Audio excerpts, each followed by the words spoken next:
And we are live. Welcome everybody to another episode of Two Guys Talking Craft. I'll be joined by Jared in just a second from Actus Approach Craft Technique Toolbox. And my name's Adam and I'm from Unstoppable Acting Studio. And Jared shall just be... Hello everybody, just joining our live. How exciting. Hello Jared. That was some magic tonight. That was like you just appeared as if by magic. Hello everyone, and hello Jared. Hey, how was your day? It's been all good. It's bedtime here over in Scotland, and it's like dinner time with you over there in New Jersey, right? How's your day going? Yeah, day's good. Yeah, I guess it's dinner time. It's 4 o'clock. I guess it's dinner time if you're a senior citizen and you go for the early bird special. But yeah. Yeah, exactly. What do you call dinner over there? Anyway, I was trying to think of that. What would be? Did you say dinner? Is that what you call it? Dinner. Yeah, supper time, dinner time. Yeah. Right. We're just getting annoyed with this language, people. Yeah. Yeah. Let's not talk about acting. Let's just talk about how we refer to food. Exactly. But thank you very much for joining us, everyone. We are now on to episode 4, Jared. Can you believe it? We're racing through these sessions. Yeah. It's amazing, right? Yeah. And every 2 weeks we meet up here. We do an Instagram live workshop with you lovely people, which then we put out as a podcast, we put on YouTube and things like that. So we're in various channels now as Two Guys Talking Craft. And we just want to thank you for all the support and excellent feedback we've been getting. And yeah, we're really excited for the journey that we're going on with you guys into the world of acting technique and craft. Right, Jared? Absolutely.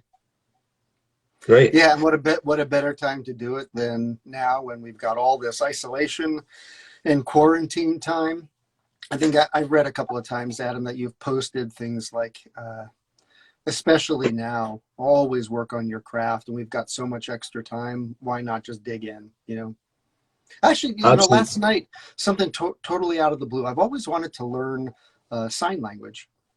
Mm-hmm. So I'm always looking to find ways to see the world a little bit differently to help inform my work.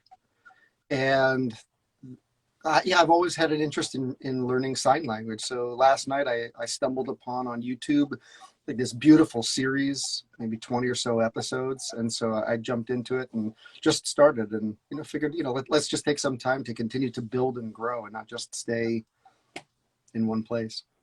Totally. Putting yourself into that position of being a learner is an incredibly powerful thing, right? It keeps your brain ticking over in the right direction. So if you're joining us, guys, do let us know what are skills, things that you've been learning with this bit of extra time we've all had on our hands recently. We'd be really interested to know. And I guess the other thing to say is we love these sessions to be as interactive as possible. So please be constantly commenting, asking questions. We love it. We love all that stuff. So Jared, what exactly are we talking about today in episode 4? What are we talking about today? Yeah.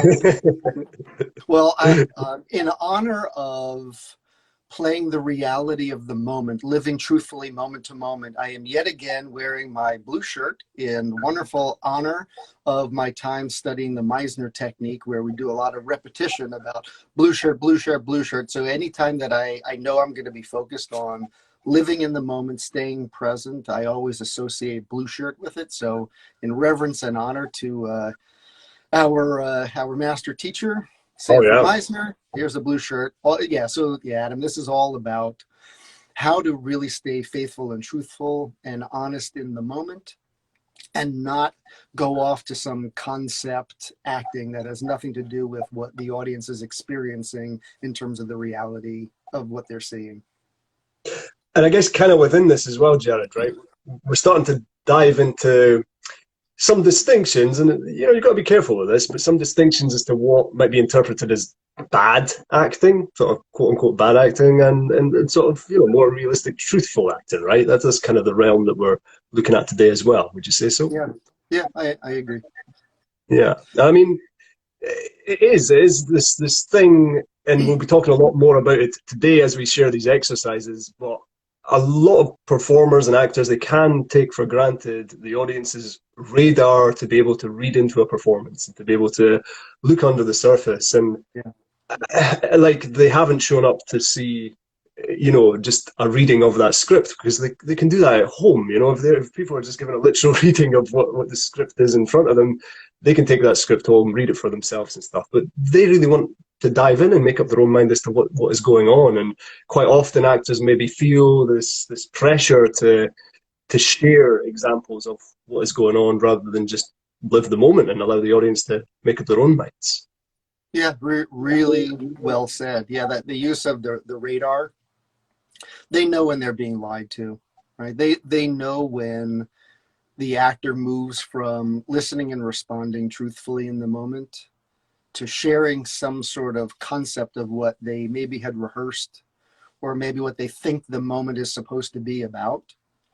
And in general, when an actor leaps away from just listening and responding with no necessarily feeling like they have an obligation to accomplish something, they're just living truthfully in the moment. When they leap past that reality and step on the gas from an emotional perspective because they had once rehearsed that particular scene as being very volatile, full of emotion, it's quite jarring to the audience, because what's happening moments before doesn't make any sense with what comes next.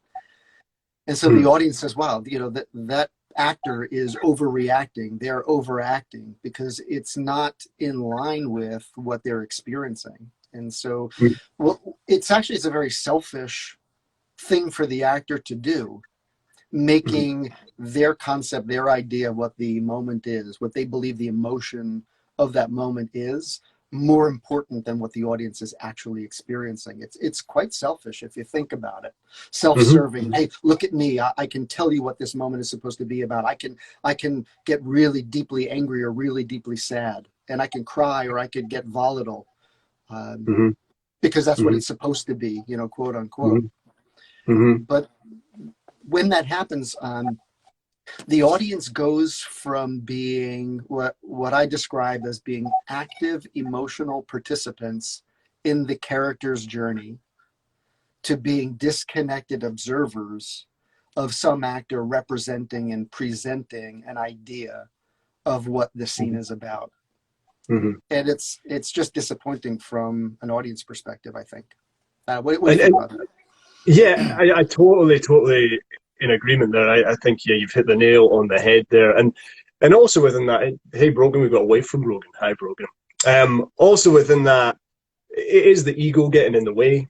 And I think as well, people for some reason don't equate to that's how we survive day to day as human beings, that we're reading into these social cues, these norms from a human level, right? That is how we survive in society. Like we were trying to read into what's going on under the surface of what somebody's saying. So our radar has just been built in, well, since like prehistoric times, right? Since like you're talking thousands and thousands of millions of years ago, because that's how we survived. You know, that was what we needed to do to get food, to fit in with social groups. So as human beings, we can really read into social behavior. And as actors, like performing in front of an audience, it is no different for that audience looking at the actor's performance, you know. So yeah, it's something we both feel passionate about. For sure. And you brought up something that I know we've talked about offline too, which is a theory of congruence versus incongruence, where if the script is written in such a way where the words are angry words, as an example, the literal words are volatile words, then the typical congruent performance of that would be the actor lets the literal interpretation of the words lead them emotionally, and they deliver that particular moment with anger, right? And the audience then experiences, like you had said earlier, very much what they would experience if they were at home, you know, curled up on the couch reading the script by itself. However, when an actor delivers many moments of incongruence, where the words are angry, but they're being delivered in such a way that doesn't align with the emotion of anger. Maybe there's some flirtation, or there's some a feeling of being alluring or playful. When you've got that inconsistency, that incongruent emotional state, then the audience, they experience something quite beautiful because they learn so much more about the character, the relationships, and the circumstances, because they hear what's going on, but they feel and experience something that's not lining up. And what that does to the audience is it hooks them and reels them in, because they then lean in and say, something's going on here and I need to understand why. And you have the audience in the palm of your hand when you're not so literal. And then when everything lines up congruent, we all go, oh, okay, now I get it. Now I understand why they were being very flirtatious when the words were angry or something like that. But Absolutely. if you just simply play, the congruent interpretation, then really the audience experiences, yeah, they probably have a nice time. The story was told. They enjoyed the experience, but they're not going to leave transformed. And that play is not going to like sit on them like a film all over them for a couple of days and make them stop and think about it. They'll probably forget about it, right? So it's in those incongruent moments that you can really share the truth of what's going on. They need to go on a journey with you, right? They need to go on a journey. You don't want to give them a trip. A trip's like this predictable sort of linear thing. You want to go on a journey that has loads of twists and turns in it. Just before we dive into these exercises, Jared, we have a question from Amy. When you're acting and using emotional memory, how do you snap back out of that emotion? For example, if you're going to be angry, how do you get out of that emotion after the scene? Well, it's an interesting. We could really spend a bit of time picking this apart, right? And I guess we could touch the surface a little bit of this, Jared, right? Just now. Yeah, I think that we can. I'm giving some thought. I think we could actually tie it right into the topic. So, Amy, a lot of times, while Adam and I are, staying on topic of what the this particular session is about, we get some really good questions that spark ideas about what future sessions will be. And so, today is all about the reality of the moment and not playing the concept. But I do think that your question can be woven into this topic. So I think what you're talking about here is if you're going to elevate your emotional life by doing Strasberg's version of, as an example, emotion recall, emotion memory, which is the recreation of some past event in your life to rise you emotionally, and then you put that into the actual work, right? That's what we know as emotion memory. The challenge that actors can face when doing that is if the emotion that surfaces based upon the recreation, re-experiencing of their past event brings them to some place that aligns with what they believe the concept of the moment is, then the actor could fall victim to bringing an emotion to the stage based upon how they're feeling from their emotional recall experience that doesn't necessarily line up with how the other person in the moment is making them feel, and thus making their emotional state and their journey to use emotion recall as a craft technique, which is a beautiful technique, and I endorse and love and use it all the time.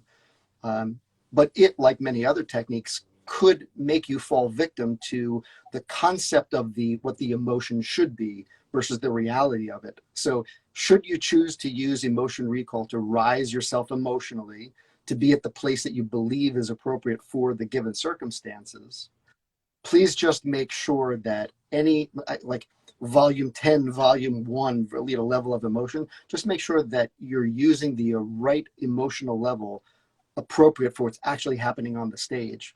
So if the emotion recall experience makes you enraged, and the concept of the scene is supposed to be enraged, but what the other person is actually doing is only slightly annoying, then you've got to make sure to dial that down a bit so that you don't come across as overacting, overreacting to that.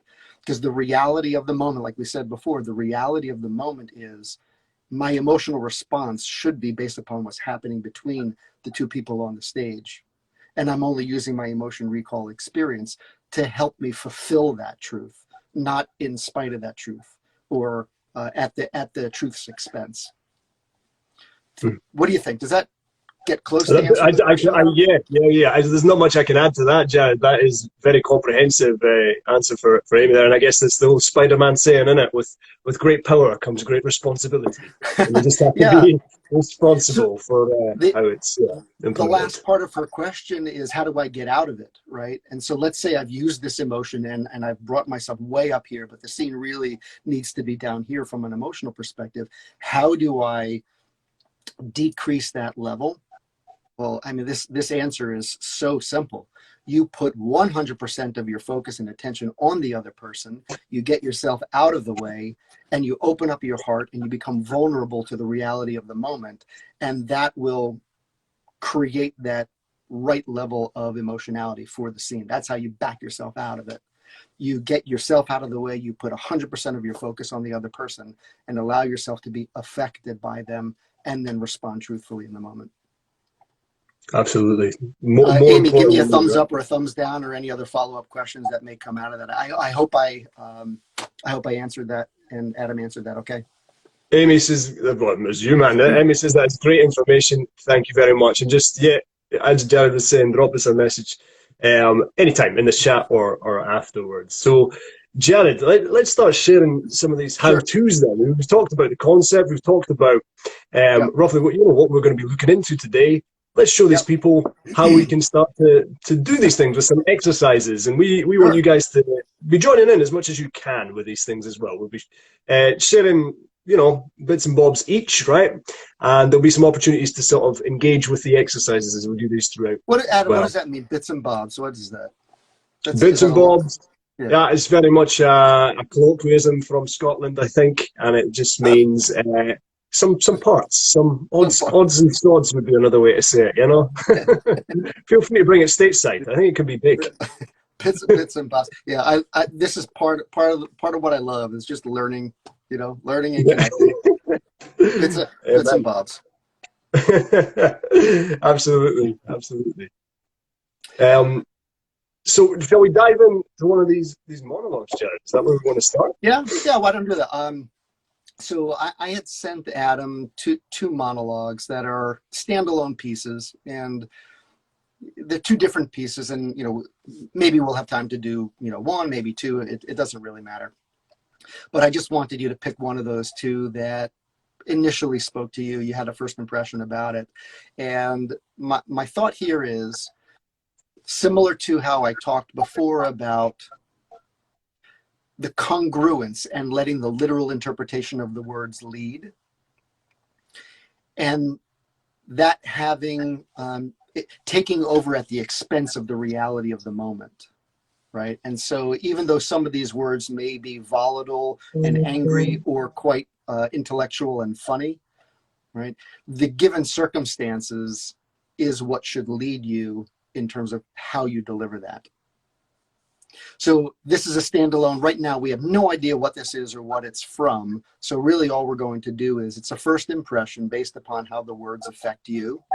You'll share the monologue, whether you've memorized it or read it or you're reading it is irrelevant, right?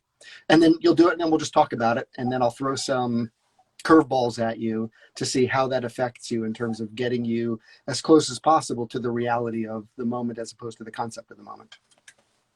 Fantastic, excellent. And on that note, Jared, I did with this one, Jared and I, last week, Jared shared an hour-long session with me on memory last week, and it was literally like a life-changing, incredible moment. He has a book out about this as well. You need to check it out. But Jared, I did the exercises that you shared with me in that session, and I memorized this thing in like 15 minutes. I have it in front of me just because I'm a little bit, if we're changing about the context and stuff, I just need it for safety. But oh my goodness, it's good to hear. 15 minutes, it landed in my head. It's incredible. So thank you very much for that. I learned this in sign language last night. Thank you. So thank you. Nice one. Shall I give it a whirl? Shall we give it a go? Sure. Cool. Dysfunctional, volatile, disengaged, narcissistic. That's what she called. Yeah. That's how she described me to Becky. Why is she talking to Becky anyway? Becky don't know nothing and she knows it. And I'm thinking, what distorted lens is she looking through to see me in that way? disengaged. Look, I've known myself almost my whole life, and there ain't nobody that's called me disengaged. I engage. I'm an engager. Put something in front of me and I'll engage the heck out of it.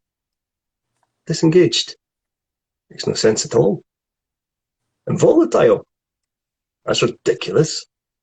I'm as level as a 2x4. I'm flat. I keep that inner stuff locked up. So I don't get it. She says this hogwash to Becky, and now Becky thinks I'm nothing. Less than nothing. I'm pond scum to these people. I'm dysfunctional, volatile, disengaged, narcissistic pond scum. And there ain't nothing I can do about it except embrace the new me. So here's to me, Pond Scum Larry. Good old Pond Scum Larry. Oh, poor Pond Scum Larry. He's been through the ring. So, first of all, thank you. Right. If I'm going to deconstruct that and look at it through a lens of craft, the emotionality behind most of that was darker and negative, and it had a gravity and a weight to it. It was as if, let's say we're going to be using the Stanislavski technique of actions that we've talked about before. It's I defend, I question, I stand my ground, I stand up for myself, these things. And it had a weight to it. And the reason why your first impression of the piece was that is because the literal interpretation of the words are negative. The character is being attacked, his character is being questioned, and he needs to defend himself. So if an actor looks at just the literal interpretation of the words and doesn't take into account the reality of the moment and the circumstances of the moment, what they're going to deliver is quite often not believable to the audience, right? So let's say, as an example, we don't know why, but let's say you're standing at the altar and these are your vows. And your beautiful, lovely wife has just read some amazing, beautiful vows to you, expressing how much devotion and love she has. And through these same words, I want you to share your commitment to her, your love for her, and how the world, it doesn't matter who they are or what they think about you, you're proud of who you are, and she accepts you who you are.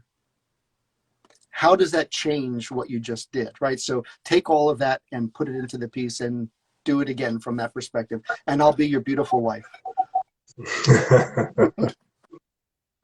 Might need a wig, Jared, but it's I'll imagine. use your senses. Yeah.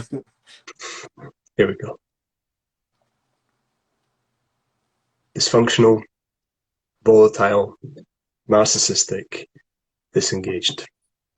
That's what she called me. That's what she called me to Becky. Yeah. Why is she even talking to Becky? Becky don't know nothing and she knows it. I mean, what kind of distorted lens is she looking through to see me in that way? Disengaged. I've known myself almost my whole life, and ain't nobody called me disengaged. I engage. I'm an engager. Put something in front of me, and I'll engage the heck out of it. And disengaged. It just don't make no sense at all. I'm volatile. That's ridiculous. I'm as level as a 2x4. I'm flat. I keep that inside stuff locked up. So I don't get it. She says this hogwash to Becky, and Becky thinks I'm nothing. Less than nothing. I'm pond scum to these people. I'm dysfunctional. Volatile, disengaged, narcissistic pond scum, and There's nothing I can do about it but embrace the new me. So here's the me. Pond Scum Larry. Yeah, and that was beautiful. I feel like we made a connection there, Jerry. Whew, it's just, I'm feeling it over here. Yeah, that energy crossed the pond, Adam. Right. So Yeah. that was tender and sincere and sensual, and there were sexual innuendos throughout. It was us against the world, right? There was a calmness to it, and Yeah. you didn't fall victim in that reading of playing the literal. You played the reality of the moment because of the circumstances that I put you in. You immediately allowed those words to mean something else. Everything had subtext. Everything had another meaning because of the circumstances, and because, at least in this setting, your imagined response about what your wife was doing in that moment, listening to you share your heart and own, all of your faults. So it was beautiful and so different, and right. And so if I said to you, like, okay, we won't, but if I said to you, do it again, and what I want you to do is, as if you're sitting teaching a class of kindergartners, reading a picture book, a storybook, and maybe do a couple of lines like that, as if it's you telling them like a nursery rhyme of some kind, and you want to entertain them, right? And it's just before nap time. You want to leave them, you want to leave them on a beautiful note so they can have a beautiful rest in the middle of the day. Lovely. Let's storybook here. Here we go. Yeah. If you're listening on podcast, I'm holding up a book right now. Here we go. Dysfunctional, volatile, disengaged, narcissistic. That's what she called me. Yeah. That's how she described me to Becky. Why is she talking to Becky anyway? Becky don't know nothing, and she knows it. And I'm thinking, what distorted lens is she looking through? That's how she sees me. All right, so I'll stop you there. That was a beautiful moment there at the end. Like that was a teacher in you coming out. We've got a big word now, distorted. What does distorted mean, right? And so all of a sudden now a whole point of view, a whole character, a whole message comes out, and you're not falling victim to the literal words, right? You're playing the reality of the moment based upon the circumstances and the relationships. And because of that, Adam, we, the audience, learn so much more about you, the character, the relationships, the circumstances, than if you just did the literal. No, absolutely. And so it's so important for actors to realize that they should be very careful. You must have a first impression about the piece.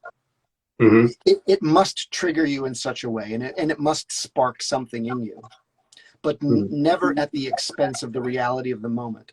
Your first impression may be the very best and only decision that is right for you.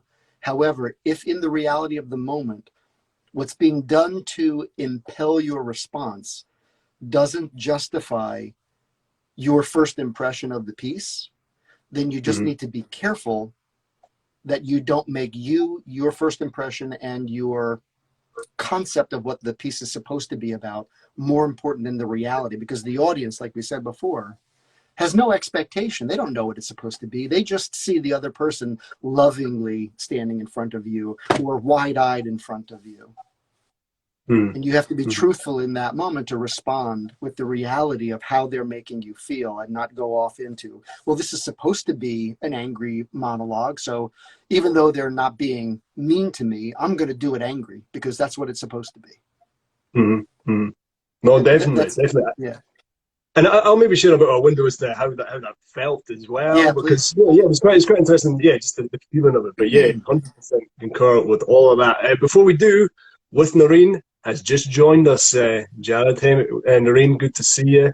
Jared, you guys are doing some workshops right now every Tuesday in September, right? There's 2 more workshops to go. Two more. Yeah. 2 more. Yeah, next Tuesday. So tune in, guys. Yeah, I've been watching these, tuning in. They are invaluable. So please do. But thank you, Noreen, for Yeah. joining us. Thank you, everybody, for joining us. So that last exercise, from an actor's point of view, what I felt there was what I was trying to do was try and stay present with the situation that you presented me, right? Because I had this almost preset way of looking at it. It does feel like that sort of reprogramming situation almost, yeah? Like I'm completely moving, shifting my brain, my thoughts, and it felt like unlocking a key, you know, like trying to find your key to the lock in the dark. And I felt that some moments were hitting, and some moments, because I had this, and I'm just being completely honest, like where I was with it, because I had this preconceived feeling with it after going through it a couple of times and things. I wasn't as direct with getting that key in the lock as I could have been. You know what I mean? So like I felt like I was. It's a really important teaching moment. So whenever I have an actor that has prepared a monologue and they know the lines, they're great with them, and I throw a different interpretation at them to explore, just for an exploration, not that it's right or wrong. A lot of times when the actor is being a really good actor and a really good student and faithfully trying to apply the technique and explore and discover something new, they forget the lines that they know perfectly, because it reveals to them that they're in a very specific pattern of doing the piece. And by having a different perception on it, that pattern is broken and they can't find their path back to that particular line. So whenever I'm teaching and an actor that I know knows their lines forgets their lines, I'm very happy, because it just tells me that they're applying the work, and they're actively trying to discover something new. I love that. Yeah, I know 100%, 100%. And it's interesting, because I think you got me a couple of weeks ago on another episode that we did, to be playing around with a piece of text that, maybe I hadn't spent as much time to try and familiarize myself with and stuff, and that felt a lot more freer, So it is just this thing, isn't it, of once you get into that stage of familiarizing yourself a bit more with the text and stuff and getting that preconceived idea, I guess you have to know it really quite well as well, don't you? Like to be able to play. to be able to play and play around with it. And I feel Adam, there's a question here. So it says, please say it again in one sentence. I'm not sure what that means. If you could just clarify it, and we'll address it. Yeah, absolutely. Please do. Please do. But that was wonderful. Yeah, that was great. So your experience was, because of the circumstances and the different circumstances, your reality changed and you became faithful. You put more faith in the circumstances and your investment in the imaginary world of the reality of that imaginary moment, instead of your concept of what those words are supposed to be about. And that's why it was beautiful. That's why somebody earlier wrote something about the oceans were rocking with that. Yeah, the ocean rocked the boat. Yeah, we were all feeling that. You were bringing the heat. Does that guy want to be my agent? Whoever that was, thank you. I appreciate that. Yeah. Okay, says I liked "Don't Fall Victim to the Words" a lot. I'll keep that in mind. Okay, yeah, it's true, right? It's you get so enamored with the poetry of the words, the emotionality of the words, and you fall victim to just being faithful to just those words. But there's a living, breathing person standing right across from you that is just as worthy of your attention. Yeah, and that's what I'm constantly doing there as well. Was trying to realign myself, especially on that one you were saying. Imagine me, I'm your wife, and you're telling me these things. These are the vows and stuff like that. I'm constantly realigning with you. I'm sort of bringing my attention to you, bringing it back to you constantly. Whenever I'm feeling lost or distracted or that I'm going off, bringing it back to you. That's the big one on that. And so that answers the question earlier about we're doing the emotion recall, and my emotion is here. How do I, sort of back it down? It's it. You put your full attention on the other person, and you allow yourself to be open and vulnerable based upon how they're making you feel. That's living truthfully in the moment, right? That's the essence of the Meisner technique. Is you don't do anything unless the other person makes you do it. How you feel doesn't depend on you. It depends on the other person. Live moment to moment without any pre-planning. That's hard to do and quite scary. You Mm-hmm. know, Mm-hmm. it's not to say it's a simple thing, right? Because it's easy to go in with a concept. Mm-hmm. It's Mm-hmm. hard to have the faith and walk the, you know, that wire and just say, look, Mm-hmm. we're in this together. It's you and me, and we're going to lock eyes and we're going to tell this story as faithful as we Mm-hmm. can. That's scary, right? It's That's vulnerability. the brave is vulnerability, but that's the bravery that we actors have. Which, by the Yes. way, that's part of my next week's blog. Love it. Love You'll your see work. that yeah, you'll see that post tomorrow about what next week's blog is. Yes, Matt. And I All guess right, let's talking about, trade roles. You become the teacher. I yeah, want to do yeah, this. I want 100%. to do Smack I Talk. think talking about vulnerability, we're going to switch roles. Jared is going to be our actor for this next exercise. But Jared's going to be performing in essence here. Like it is going to be a bit of a performance. It's more of an acting exercise we're going to do, but it's very much an interactive exercise that we want you guys to get involved in, and we want you to be reading in to what Jared is doing here. Okay, we're going to go to another Meisner quote that an ounce of behavior is worth a pound of words. Right? That behavior is so valuable to you as an actor. Yeah, and you really need to embrace that and believe in that. And a lot of people believe in this idea in theory, and they understand it intellectually that yes, we can read into behavior. Yes, as an audience member, I can watch an actor's behavior and take something from that. But it's another leap to actually do it and to sort of see it in action as well. And it does force you to, exactly what Jared's saying, is to open up and be brave and be vulnerable and trust that what you're doing is enough, that you can have this inner life swimming around you, this thing going on inside of you, that the other audience can just read into what you're doing, that you don't need to present, you don't need to show, you don't need to impose, that you can just share the reality that's going on in your head, trust it to embed itself into your body, into your mind, into your imagination, and let the audience make up their own mind as to what is going on. So Jared and I, like spies earlier on, I sent out Jared on a secret mission. And I purposely sent this to Jared about 30 minutes. Can you vouch for that, Jared? This information Yes, got sent to you about 30 I vouch minutes. for it. Yep. Yeah, before we did this session this evening, because I didn't want Jared to have any great amount of time to prepare this, because I didn't want anybody thinking that Jared has spent a whole day kind of working on any emotional memories that you might be bringing up here or anything like that to present this exercise to you guys tonight, right? And what it is going to be a letter writing exercise. Jared is simply going to engage in the task of writing a letter in a little minute. Okay. Now, he has been given some set scenarios from myself. I don't know which one he's picking. So I'm in this exercise as much as you guys are. I'll be reading in this behavior, trying to figure out what is going on underneath the surface with Jared here. All Jared is going to focus on is whatever scenario he has been presented with of who he is writing the letter to. He's just going to engage in the simple act of writing the letter to that person. That is all we're going to ask him to do. He is not going to speak any words. He's not going to do anything else superfluous other than, you've got a piece of paper there, Jared, and a pen. Is that right? Yeah. Piece of paper. He's just going to be Yep. writing stuff down into that letter. Now, what I want you guys to do that are watching, I want you to really read into what is going on with Jared. We will go completely silent for a little while, so if people are just joining the chat in the middle of this, this is a bit of a dull Instagram live, but we'll go completely silent, and I just want you to hone in on everything that you see within Jared. And then I'll ask you to share some thoughts on what behaviours you notice, what things you notice Jared doing. Before we do, Jared, I know you're getting ready to rumble there.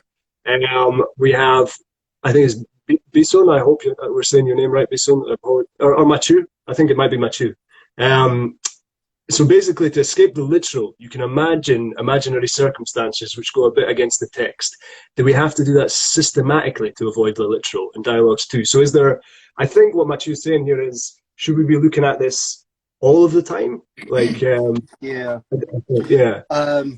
So you must always be reverent and faithful to the text and the imaginary circumstances of the script, especially when you're performing, right? It is also selfish to just go off and for the sake of being incongruent and different, creating some other scenario just for the purposes of not having it be congruent. That's not the point here, right? What you do, even though in those incongruent moments, it still needs to be within the context of the relationship in the given circumstances of the script. So from a systematic perspective, you need to do proper script analysis. You need to have a proper character analysis, relationship analysis. You need to know what you are fighting for, where you've come, where you're going, what you want, how you're going to go about getting what you want. And however you feel about that needs to be what flows. Right. And so from a systematic perspective, you have to do the good work of character analysis, script analysis, like I just said. Don't just arbitrarily pick something, that it's a very heated argument, but just for the purposes of being different, I'm going to just irreverently pick and disrespectfully pick, I'm going to flirt. That's not the point, right? That's just disrespectful. And I think, Matthew, since we spoke, and I know that you know what you're doing, I know that's not even what you're thinking about, but I bring that up just so that others know. You still have to stay faithful to the world of the script, faithful to the relationship in some way, but you don't have to be so literal, right? You can find the subtext. I hope, Matthew, I hope that I answered that okay. If yes, give me a thumbs up. If not, just write another question. And when I'm done being the actor here, we'll come back and address it. Don't go bold for bold's sake, right? Don't just be crazy for the sake of being crazy. Mitch said thank you there. Thank you. Right, so Jared, I'll give you a couple of minutes so that you get back into the actor role here. So we're constantly flipping from actors and coaches. Yeah. So if you just joined us, a couple of people just joined us there. In a second, Jared will be taking part in this letter writing activity, and we just want you to read into the behavior of Jared, what you see him doing, what you're looking into, and what we'd like you to do is drop in the comments things that you're noticing about his behavior as he's writing this letter. And what we want you to start piecing together as well and trying to bring the puzzle pieces together is who might he be writing this letter to as well. Okay, so noticing his behavior, who might he be writing this letter to? So Jared, it's going to go quiet for a little bit. We'll just leave you to it. And like when you're done what you're wanting to do, just finish it. So no time pressures or anything. Okay, so over to you. Okay, you got it.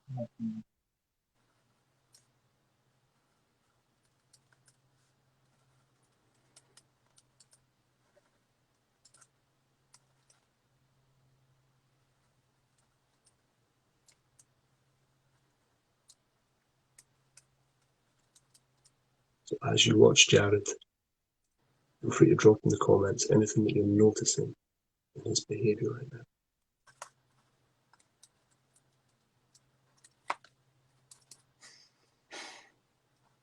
Did you see any changes in his behavior?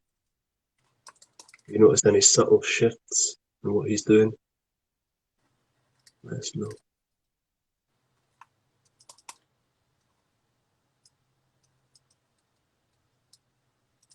Have a look at his hands. Have a look at his face.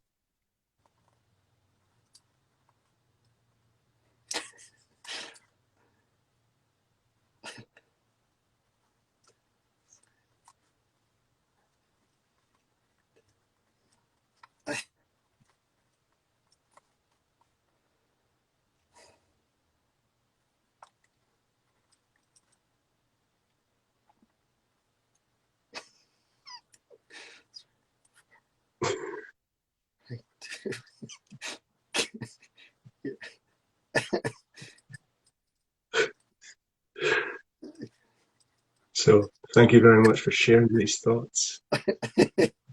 Let us know what you're observing, what you're doing. And maybe you want to start thinking as well. Who is he writing this letter to? I really want to read this letter. You don't have to share the letter, of course. You really don't have to share that. But you were having a whale of a time there. We all were watching you share that letter. Yeah, a lot of memories were popping in. It's bloody hilarious, right? So let's review what some people were noticing there, Jared. Thank you very much for sharing.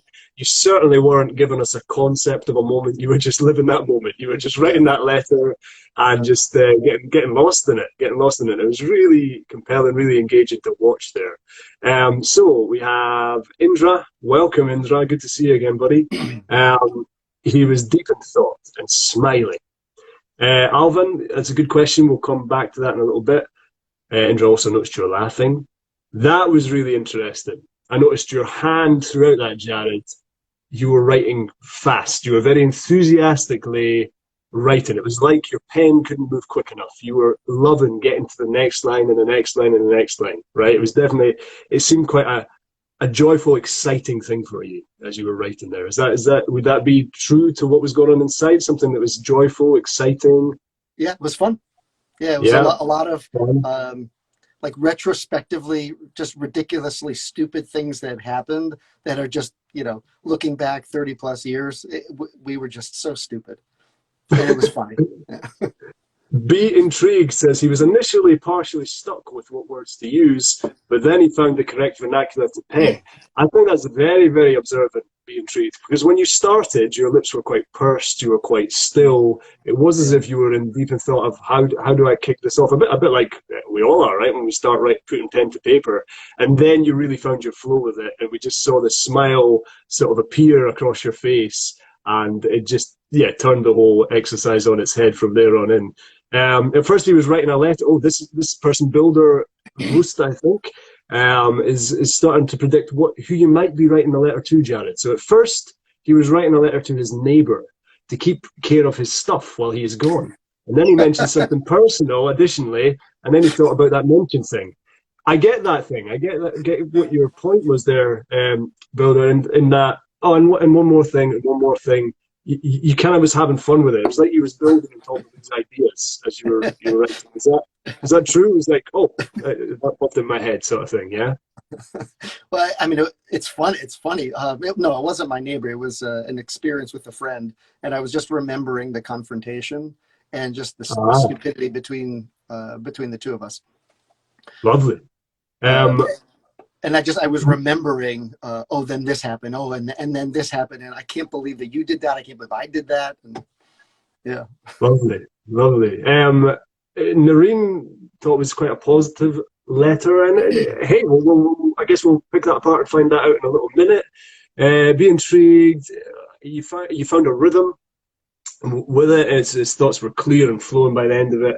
I think all very, very good points. And I guess before you share, Jared, just exactly what your process was, what you were going through there, what you were thinking about, I hope this is quite a powerful message to you guys watching, and it might be one you already have experienced and been in the process of doing yourself. But that Jared there was literally had a pen and a piece of paper. And just look how much life, how much of a story, how much of his behavior we were able to pick up on and read as an audience, you know. And it's an incredibly, incredibly powerful thing, you know. He didn't feel the pressure to share any of it to us. I mean, I still don't fully know what the situation was, but I did feel a connection to Jared. And if you felt a connection to Jared, maybe put a thumbs up or a little yup. Like, I felt I knew, I've been through that before. I've been through that emotion. I've been through that feeling. And exactly what Jared was talking about at the start of today's session, it is that hook in of like, oh, I want to find out more about this guy. Like, what is going on at the surface? Because I understand that emotions, I understand that feeling. Like, but what's the overall sort of picture here? You know. So I hope this is a really powerful exercise to show you guys just how small you can be with what is going on and still deliver a whole world of color and picture and not just have it all swimming inside of you, you know. So Jared, I guess we're all on tender hooks here. We're all on the edge of our seats. Do you want to give us a bit of context as to what was going on there? The teacher in me wants to just make one comment about this, that regardless of everything that you attempt to do, the audience is the final playwright. And if you as an actor just give yourself the freedom to know that you're not in control, ultimately the audience is going to interpret whatever they want to interpret, however they want to interpret, based upon, you know, their life experience.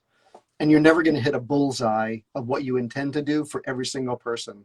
You just got to give yourself the freedom to not care about that stuff, because the audience is the final playwright. They're going to make the decision what it's about, you know. I got in high school, very, very close friend. I got into a fight with yeah, with a very close friend about a girl. And I got dressed up in my flannels and my work boots, and we were going to fight. And there's no way I was going to win this fight. But I was confronting him, and the confrontation that we had when I approached him at the beginning of school, we both realized that it wasn't going to end well for me. So I was just recalling all of the steps between that, and apologizing for the stupidity and thanking him for his friendship and looking forward to reconnecting soon. And So it was out like, of I those, didn't know where it was going. Like I knew what I wanted to talk about, but I didn't have all of the memories. And then I think once those memories started to flood back, that's when I found myself like actually talking it while I was writing it. Speaking the words while I was writing it, not for you, but for me, because it just sort of felt right for me to talk the words while I was doing it. But yeah, that's that's how a what it lot of us was. write as well, right? That's how a lot of us write, and the process is just literally speaking the words and putting them down on paper. Yeah, for sure. It's really, really interesting. So I guess out of those options, was that writing to somebody that you've not spoken to for a long, long time? Was it that one that Mm-hmm. you picked? Yeah. Yep. So if you want to try this exercise at home, guys, and you're taking some notes. Here's some like ones that you can try. Right, I gave Jared a couple of options. One of them was to write a letter to a company that's maybe really pissed them off, like quite a formal letter. That was one option. An apology letter to somebody because a loved one, because he's broken something that means quite a lot to them, accidentally broken an item. So like an apology letter. A letter to somebody that he's not spoken to for a long, long time. Another one was a letter to somebody who he no longer speaks to. And I can't remember my fifth one, to be honest. It's gone out of my head, but there we go. Always taking notes, says Noreen. That's what we like Yeah. to see, Noreen. Top of the class. Well done, Noreen. She's a quality student. Yeah. Oh yes, Yeah. absolutely, absolutely. But I thought that was really interesting, Jared, It's fun. It was a because lot of fun. a letter to somebody who you hadn't spoke to a long, long time ago.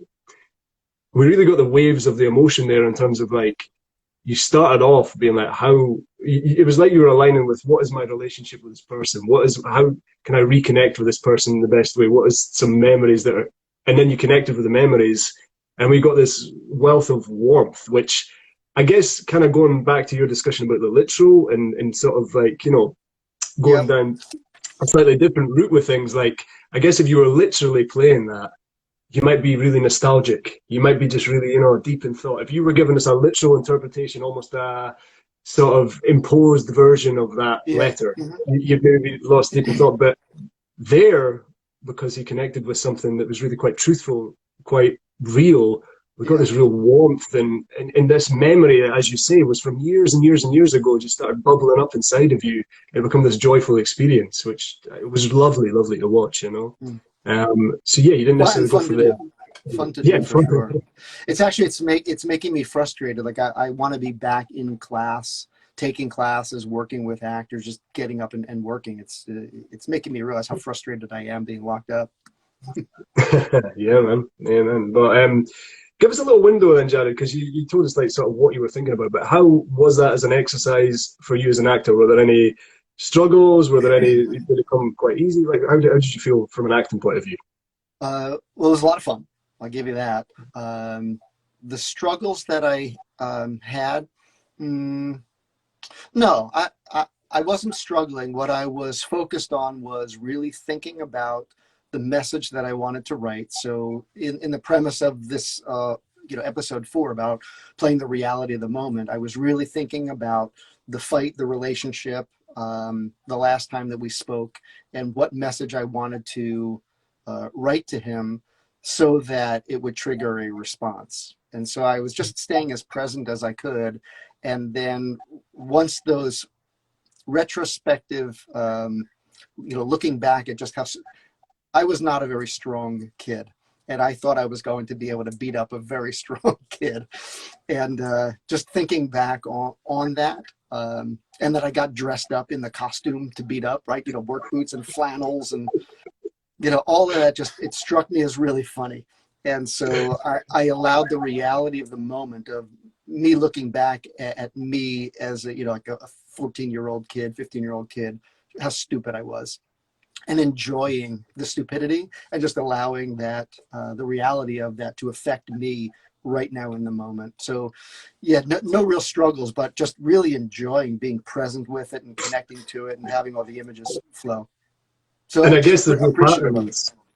Yeah, there's a pattern there from what you're saying. Just picking apart a little bit further, something that you said just a little bit earlier about your experience as an actor there. It was very similar to my experience with your exercise. It was bringing your attention to the other person. You were bringing your attention to that person you were Yeah. wanting to communicate with. You weren't getting in your head and getting lost in thoughts and trying to contrive a situation and control it. You were thinking of that person and just letting it all flow, you know, and like that's where I felt, you know, tonight as well, when I was most engaged with your exercise, where I was able to actually direct it to a Take the focus person off sort of you. thing, But yeah, I mean, that's when it and gets just play. fun. Yeah. Yeah, yeah, Acting yeah. is reacting. Yes, yes. Yeah, man. Yeah, yeah, yeah. Absolutely. There were a few questions. We had a question. Yeah, I guess we've successfully, what we've done tonight, Jared, is left us some I time think we got for like some 3 or 4 questions. minutes. Yeah. I know. So that is kind of the end of the exercises we're going to share. Let's take some questions. So Alvan says, "Hi guys, where did you learn the Meisner technique from?" So My first exposure was at a performing arts high school, and then I studied for a couple of years in New York City at a place called Duality Playhouse. Spent some time out west at Playhouse West. So I had some really, really good experience, really good teachers, really good training. for me, it was when I went to drama school, Rose Bruford College. They were heavy into introducing us to in our acting classes. That was the sort of 101, the beginner stages of just looking at Meisner as the foundation to where we built all our acting work from. So I had some great teachers there as well. But it's like anything, right, John? It's a practice. It's something that you can do for a little while, but you need to keep going back to it and keep practicing it and keep that exercise going. I've lost some of these questions now, Noreen but talks about subtext, yeah? yes, A correct. topic Yeah. for, yeah, sure. Well, Adam, let's put it on the list. Let's talk about subtext. Yeah, we've done a little bit on subtext, just a tiny bit. We did a Stanislavski session on episode 2, so you can check that out on right now. It's on the Unstoppable Acting YouTube, and it's on our Two Guys Talking Craft podcast, so you can check that out as well. Lovely. Thank you very much for the lovely feedback, people. Yes, Noreen, we'll get on our social media game. Noreen, yours is strong. Respect to your social media game. Be intrigued. Says, I love the authenticity, the bravery, and to expose part of your own story. No, thank you very, very much, Jared. Yeah, You definitely you're made yourself welcome. vulnerable in the moment in that exercise there. But we want to thank you guys very, very much for joining us tonight. Jared, we'll be back in 2 weeks, right? For episode 5. Yeah. So we look forward to that. We're making some plans behind the scenes for you guys. And in the meantime, these guys can catch us, Jared, as a pair, right, on that YouTube, on the Unstoppable Acting Studio YouTube for now, and Two Guys Talking Craft podcast. If you want to look back at any of the previous episodes, we've got links to that on our link trees and our bios on Jared's website coming up. And you can find me. Well, you found me. You're on Instagram. Jared, where can people find yourself? Instagram, so Actors Approach, and then my website with my acting craft tool. It's actorsapproach.com, and there's a whole tool that teaches 45 hours of acting craft techniques across 375 videos. So feel free to check that out, and direct message me or email me if you have any questions.